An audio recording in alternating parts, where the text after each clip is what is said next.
Je peux juste expliquer pourquoi et comment IBL est arrivé à devenir un sponsor majeur de cet événement. On a commencé en 2014, la première année, avec une association assez timide, allons dire, et puis l'étincelle a pris et une vraie relation s'est installée entre IBL et ce festival et les deux créateurs et organisateurs de cet événement.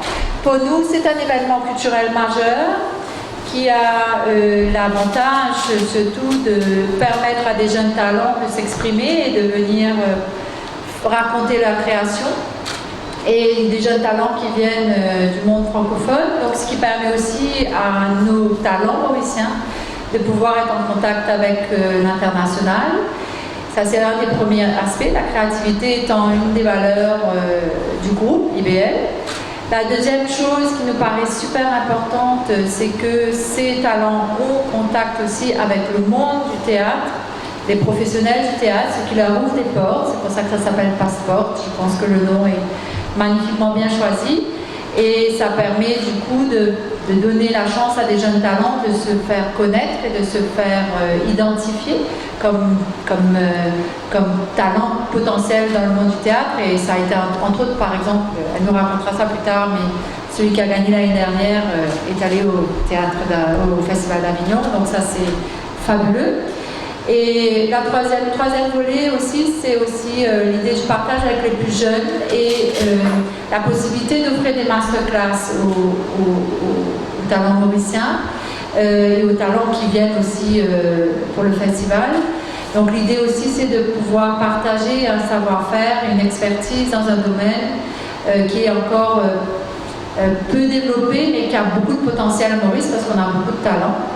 Alors voilà, donc c'est ces trois grands axes, disons, qui nous ont intéressés, et je pense que ça porte fruit. En plus, ça permet à notre pays de se retrouver à l'international dans des grands médias et exposer de façon un peu différente que juste nos plages, et donc ça ajoute beaucoup, je pense, comme valeur ajoutée à notre économie. Nous croyons vraiment au développement économique via la culture. Alors donc voilà un peu comment notre histoire a commencé et s'est installée depuis 3 ans.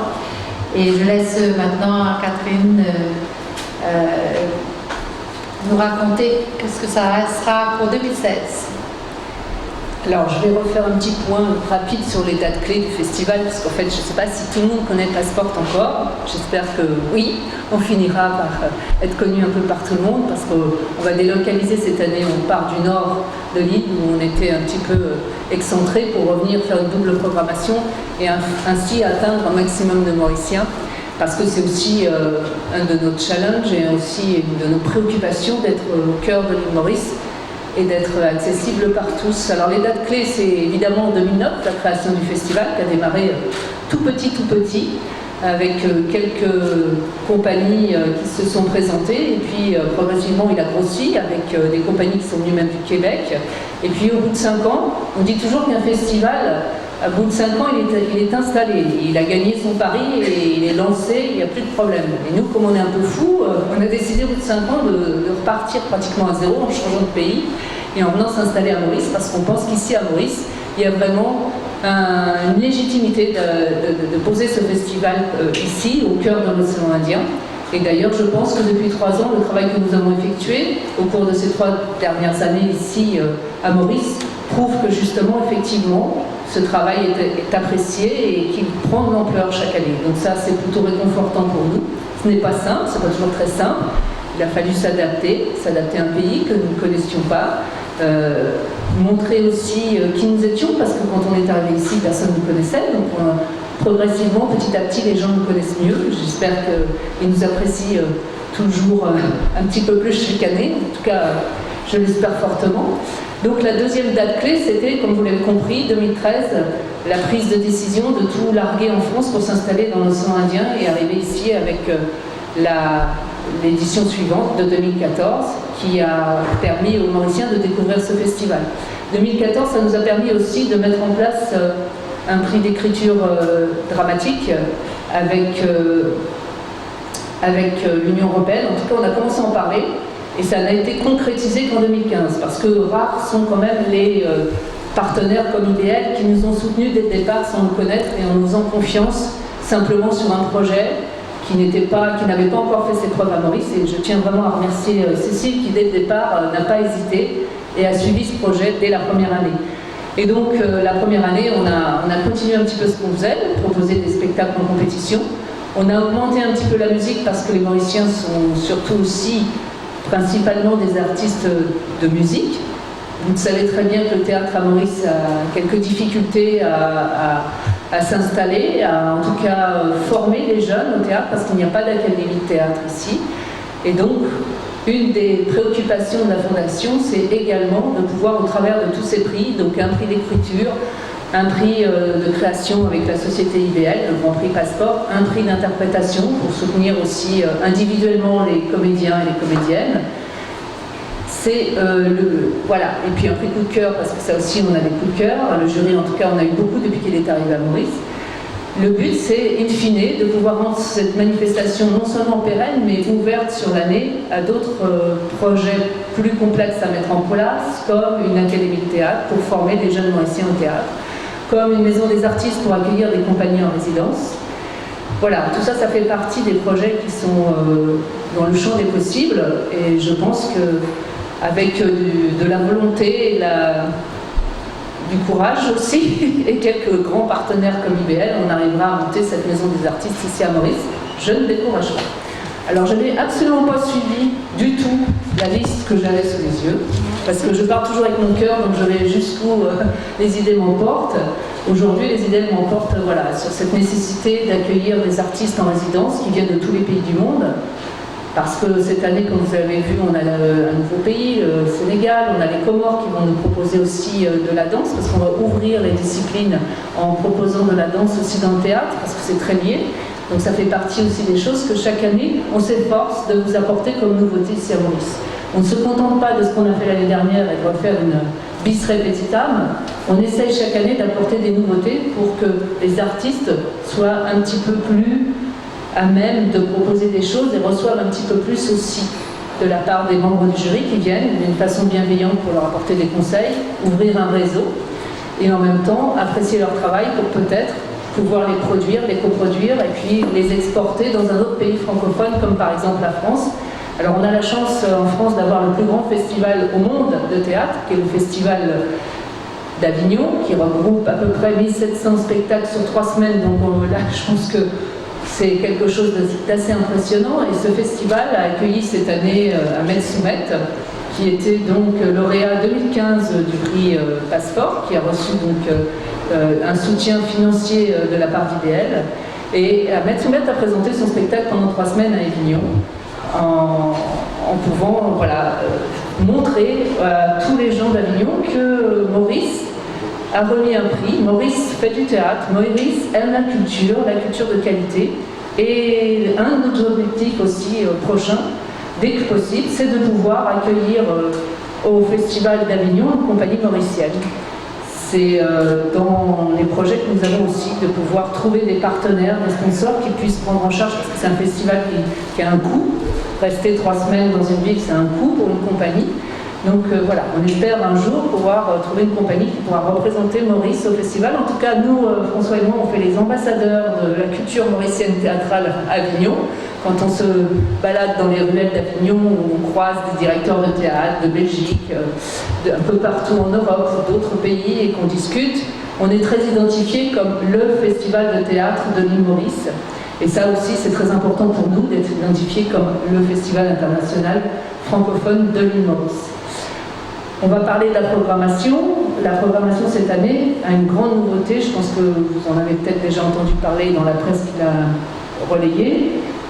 Nous avons un festival Kids. Pourquoi? Parce que l'année dernière, nos priorités sont aussi de s'adresser aux enfants, de les sensibiliser au monde du spectacle et de la créativité très jeunes. Nous avions programmé le Bal des abeilles, un spectacle qui parlait des abeilles et qui a eu un franc succès. On l'a même joué à Rodrigue. Et de ce fait, on s'est penché sur la question en disant mais laissons aussi un peu de place dans ce festival où il y a déjà beaucoup de choses, mais enfin une double programmation dans 2 lieux différents, ça permet aussi d'avoir plus de représentation. Donc on a décidé d'installer un festival Kids au théâtre Serge Constantin qui accueillera des enfants le mercredi et le samedi et dimanche pour 2 spectacles. Une fable musicale, Dessinons un arbre, qui parle de la biodiversité, et puis un spectacle Augustin Pirate des Indes qui est inspiré de l'histoire de Pierre Poivre, La route des épices, et des ateliers pour enfants. Et on a aussi, avec certains partenaires, l'idée d'aller jouer dans les écoles. Enfin, tout ça, c'est un gros boulot, mais ça nous permet d'avoir des nouveautés sur l'année et de pouvoir vous présenter des choses nouvelles en 2016. Voilà, donc je vais plonger mon nez dans les notes pour voir si je n'ai rien oublié. Et je vais mettre mes petites lunettes, parce que chaque année, je suis toujours là, mais je vois un peu moins. Donc, les dates, c'est du 24 au 29 mai. Vous aurez de toute façon un résumé de cette conférence qui rappellera ces dates. C'est une semaine habituelle pour nous, parce que c'est toujours dernière semaine de mai que nous programmons notre festival. Ça correspond aux sorties des grandes écoles de théâtre d'Europe notamment. C'est au moment où tous ces jeunes ont 3 ans d'études de conservatoire, par exemple, proposent leur création de concours de fin d'études. Donc ça nous permet aussi, nous, de les programmer éventuellement ici. En plus de cette double programmation, donc, on a les compagnies en compétition, comme vous le savez, qui seront toutes au Club Med qui nous accueille cette année. Le Club Med d'Albion va donc proposer, mettre à disposition sa grande salle de spectacle pour les 6 compagnies en compétition. Nous allons avoir aussi des concerts, des spectacles qui seront joués par les membres du jury, puisque cette année, nous avons décidé de demander aux membres du jury de mouiller un peu la chemise, d'être mis à contribution et de donner un spectacle de leur création. Donc on a Robert Bouvier qui vient de Suisse, qui est metteur en scène, directeur du théâtre de Neuchâtel et comédien, et qui va cette année jouer François d'Assise. Alors la particularité de ce spectacle, il sera joué 2 fois, une fois au Serge Constantin, dans une forme classique, et une fois aussi au Club Med d'Albion, sur la plage, de façon à proposer aussi une deuxième version du même spectacle. Et vous verrez, si vous avez l'occasion de venir, que le même spectacle joué dans 2 lieux différents, dans un théâtre ou sur une plage en extérieur, ça donne vraiment des choses très différentes. Et ça, c'est intéressant parce qu'ici à Maurice, on a un climat relativement clément. On a fait beau, il fait chaud, et on a la possibilité donc de pouvoir proposer des pièces en extérieur. C'est ce qu'est d'ailleurs le cas aussi à Avignon en juillet, quand il fait beau, les gens jouent dans la rue, jouent en extérieur. Et ça, c'est une des possibilités aussi qu'il ne faut pas mettre de côté parce qu'on a beaucoup de difficultés ici à trouver des théâtres, des lieux. Vous savez que les théâtres le théâtre de Port-Louis, le théâtre de Plaza sont en rénovation. Enfin, on espère un jour qu'ils pourront être ouverts, mais ça va prendre du temps. En attendant, ne baissons pas les bras et trouvons un moyen d'exprimer la créativité de tous ces gens que nous accueillons ici et de tous les anciens qui ont envie de faire du théâtre. Voilà. Alors, la grande révélation de cette conférence de presse, c'est le président du jury 2016, parce qu'en fait, on avait décidé avec Cécile de garder cette surprise pour vous, qui êtes là et qui nous faites l'amitié d'être à cette conférence de presse. Le président du jury, c'est Daniel Mesguich. Alors Daniel Mesguich, c'est quelqu'un qui est extrêmement connu en France, et dans pas mal de pays du monde, puisque c'est quelqu'un qui a monté une quinzaine d'opéras à New York, à Paris, un peu partout. C'est quelqu'un qui est metteur en scène, c'est quelqu'un qui a reçu, qui est chevalier des arts et des lettres, qui a reçu la Légion d'honneur, mais c'est surtout quelqu'un qui a appris à jouer au théâtre à Philippe Torreton ou à Sandrine Kimberlin par exemple. C'est un grand monsieur, un grand professeur de théâtre, c'est un humaniste, quelqu'un qui aime les acteurs, qui aime les artistes, c'est un grand formateur.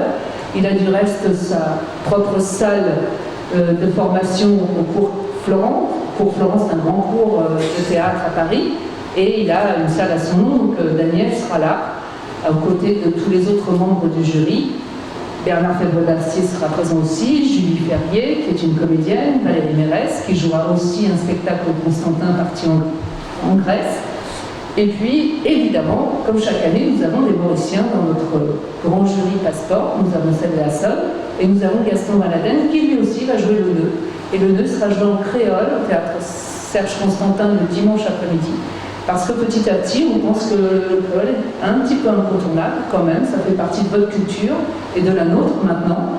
Donc ça fait partie aussi des choses que nous allons développer, c'est-à-dire un mode d'expression en créole, de façon à ce que tous ceux qui viennent d'ailleurs, de tous ces pays que nous sommes venus à Maurice, puissent découvrir le créole mauricien en version théâtrale.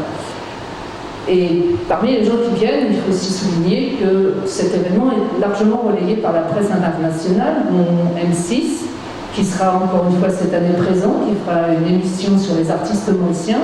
Et comme l'année dernière, un artiste ou des artistes mauriciens auront la chance d'être relayés sur la chaîne M6 dans l'émission Absolument Star, comme ça a été le cas l'année dernière pour Zulu, qui est venu. Excusez-moi. Pour Zulu, qui a donc eu son petit temps d'antenne sur M6 et qui a été cité d'ailleurs aussi sur la radio RTL, qui est une grande radio française. On a également RFI qui sera présent, qui fera 3 émissions de la danse des mots, Yvan Amar. La danse des mots, c'est une émission qui passe, je crois, chez vous ici à 17h à peu près, et qui parle des mots, et qui chaque année donc viendra, ce sera un rendez-vous aussi pour RFI, qui viendra faire 3 émissions en direct sur le festival. On a aussi Réunion Première qui sera présent cette année. On essaye au maximum d'ouvrir ce festival à la presse internationale parce que ça donne un vrai regard sur Maurice et sur notre travail réalisé tous ensemble avec nos partenaires et avec tous les artistes mauriciens. Et chaque année, voilà, on monte une petite marche, un travail lent et laborieux, mais en tout cas, il mérite d'exister. Voilà, je ne sais pas si vous avez des questions. Est-ce que tu veux rajouter un mot, Cécile? Elle fait ça merveilleusement bien. Quoi rajouter? Longue vie au festival. On va espérer vraiment que le public soit au rendez-vous cette année, avec surtout la nouvelle proposition que vous avez pour les enfants, qui me paraît formidable. Donc, il y a des très belles pièces de grandes factures qui ont été, je crois, toutes présentées au Festival d'Avignon aussi. Absolument. Ça, tu n'as pas dit? Non. Les pièces qui sont hors concours, là, dont on parle. Alors, donc ça veut dire que ce sont des pièces à venir voir absolument. Voilà. Merci. Oui.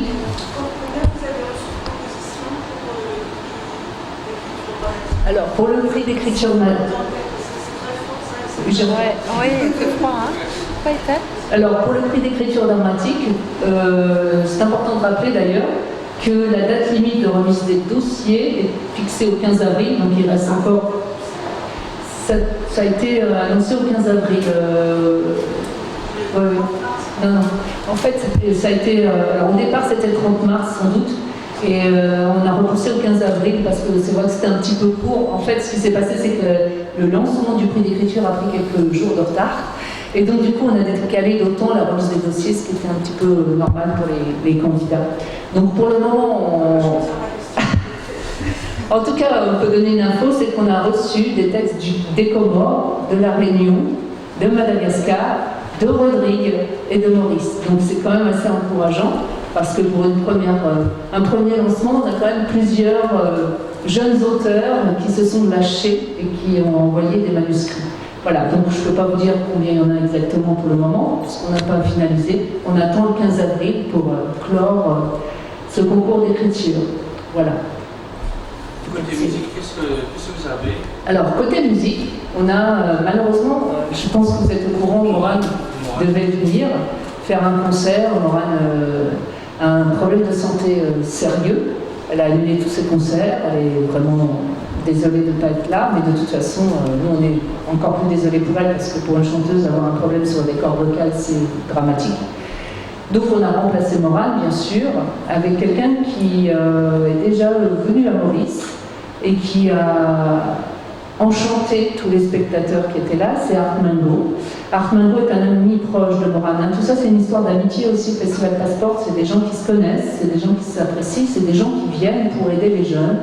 Donc Art Mingo s'est proposé de venir chanter des chansons qu'il a écrites pour des femmes, parce que Art Mingo est un auteur, compositeur, interprète, et il a écrit pour Gréco, Jane Birkins et Morane. Bon, il a écrit aussi pour des hommes, donc Florent Pagny, ou Johnny Hallyday, ou Eddie Mitchell, mais bon.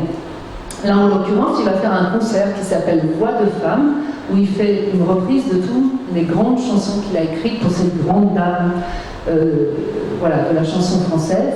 Et parallèlement à ça, Art Mingo lance un nouvel album en début d'année 2017, et donc on aura la primeur des premiers morceaux qui sont proposés dans ce concert qui aura lieu donc le 25 mars à 20h au théâtre Serge Constantin. Et il sera en duo avec Jolie Hose, qui est une jeune femme belge, qui sera en duo avec lui pour ce concert piano-voix, très intimiste, et aussi dans un autre univers que évidemment celui de Morin, mais qui est un univers très particulier et très apprécié de pas mal de Maurice. Voilà, donc ça c'est pour la partie concert du soir en programmation. Et puis on a aussi évidemment envie de mettre les Mauriciens en avant, hein, c'est le but du festival. Donc on a découvert un jeune homme, on a redécouvert plutôt, parce qu'il a déjà fait des choses ici à Maurice. Il s'appelle Danny Drac.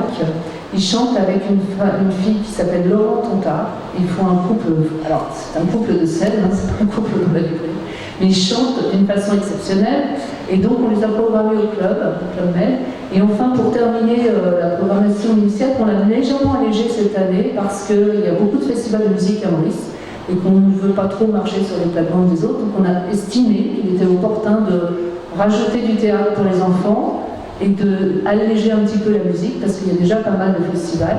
Et donc de ce fait, on a en clôture un autre concert qui sera un hommage à Claude Nougaro parce que dans nos invités cette année, on a Marie Simon, qui est la nièce de Claude, qui fait les spectacles pour enfants Dessinons un arbre, qui est une fille qui a fait de la comédie musicale, entre autres, et qui s'est maintenant spécialisée que dans le théâtre jeune public.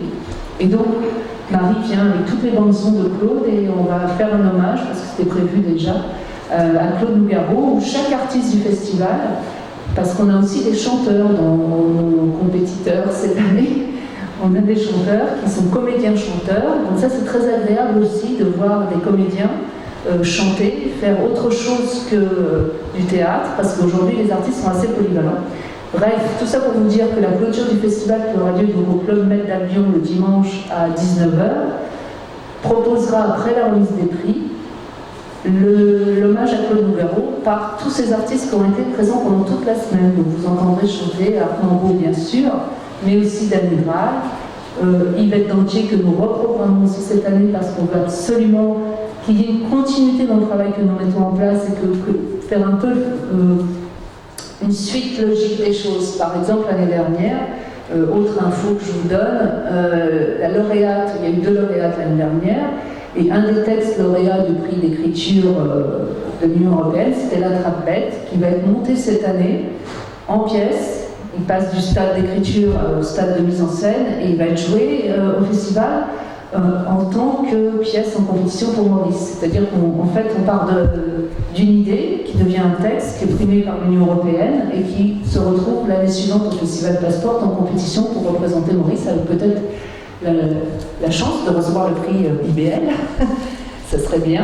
Et puis, voilà, et puis la poussette, ce qui sera encore mieux, c'est d'aller jusqu'à Avignon, comme l'a fait notre lauréat de 2015, Ahmed Soumet. Voilà. On essaye d'avoir une continuité dans le travail qu'on fait. Et de ne pas faire un one-shot, comme on dit, on met les gens en évidence pendant une soirée, on les met sous la rampe des lumières, et après, ciao, bonsoir, on se revoit plus. Non, c'est assez, c'est autre chose. Enfin, notre ligne de conduite et de travail artistique, elle est très différente de ça, puisque l'idée, c'est quand même, in fine, je vous dis, de monter une maison des artistes à Maurice.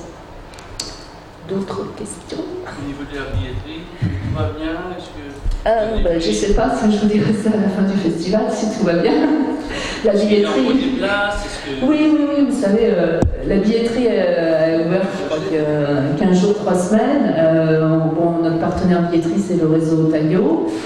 Voilà, donc la billetterie à Maurice, elle démarre très tard. En général, les gens achètent leurs billets au dernier moment. Donc pour le moment, les ventes démarrent gentiment. On a des fans, du festival qui, eux, veulent être là. Parce que cette année, on est au Serge Constantin. Serge Constantin, c'est 292 places, pas une de plus. Donc c'est vite rempli. Donc c'est vrai que ceux qui connaissent par exemple Parc Monroe ou des spectacles qu'ils ont envie de voir, on a déjà effectivement commencé à vendre des billets. C'est tout à fait normal, parce qu'il y a des gens qui se prennent tôt. Mais pour le moment, voilà, ça démarre gentiment comme les autres années.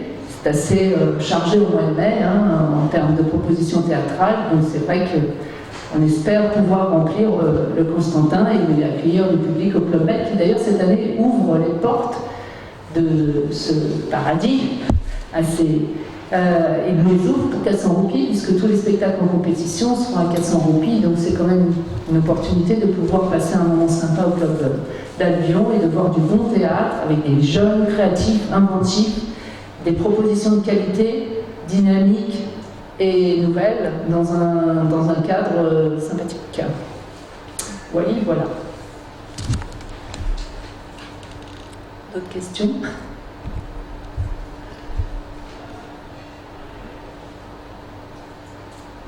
Non. Alors, moi, je veux juste apporter une petite précision. La brochure avec tout le programme. Alors, je voulais juste apporter une petite précision. La brochure et tout le programme n'est pas prête.